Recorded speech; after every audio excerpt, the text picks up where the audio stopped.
Conducting has really liberated me to feed the sound world of Rachmaninov into the orchestra and to discover the palette that he uses. Not only his pianistic style that he occasionally transfers into the orchestra, but the incredible warmth of these string melodies. And it's something which never bores me. I never feel tired of it, no matter how many times I open up these scores.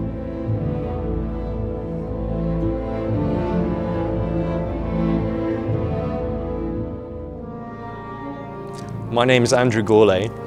I grew up in a variety of different cities around the world, and so I must have taken influences subconsciously from a great variety of places. But the music of Rachmaninov has been a constant thread in my life, and that is in no small part down to my Russian grandmother, who now at the age of 97 is sending us her best wishes for this project. Her parents, my great-grandparents, fled St. Petersburg in the Revolution. They came from a very notable and extensive family history, and so they fled in the Revolution and took their profound love of Rachmaninoff's music with them, perhaps as a reminder of home, and passed it down through the generations until it eventually settled and is now firmly installed in me.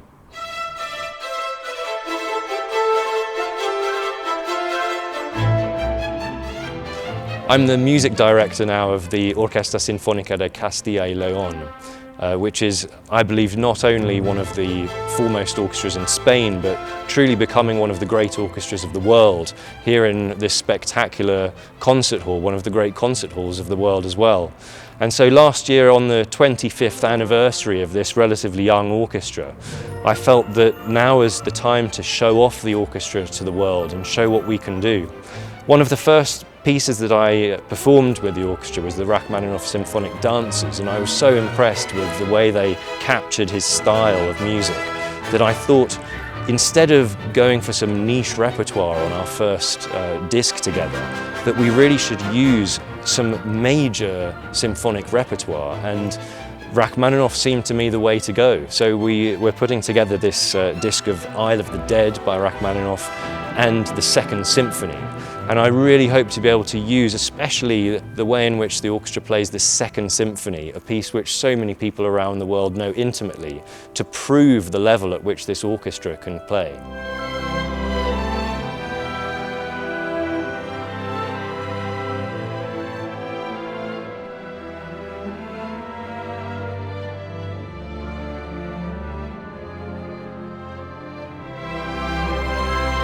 You know, I feel there's a great dilemma in the world at the moment about which direction we should take recordings in.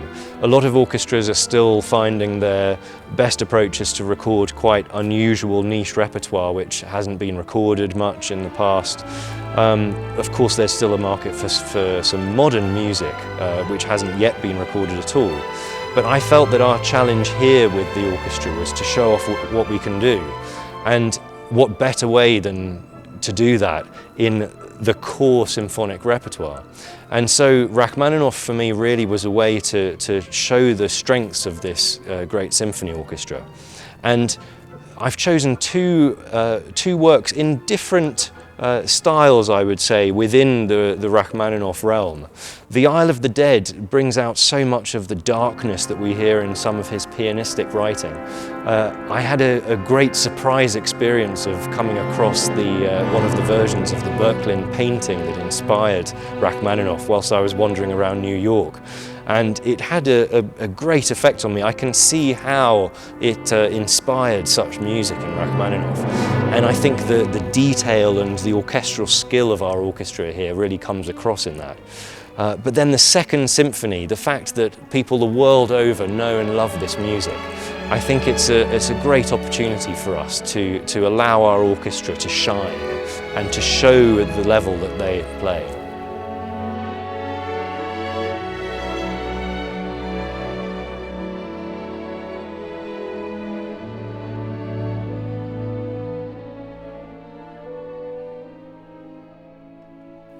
So following on from the orchestra's 25th anniversary, we felt that it was the right time to begin releasing under the orchestra's own label. And so this project is the very first album to be released under the OSCYL label of the Orquesta Sinfónica de Castilla y León.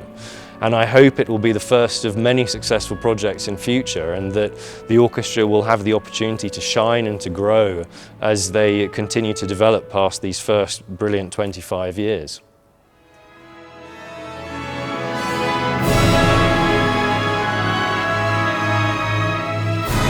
I'm incredibly proud of what the orchestra has achieved in such a small space of time, only 25 years so far in its short life.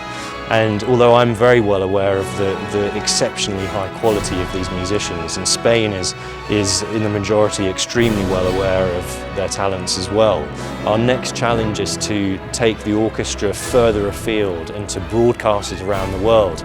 And with projects such as these, of which I hope this is going to be the first of many, we really have the tools necessary to project this orchestra around the world and show off what we can do.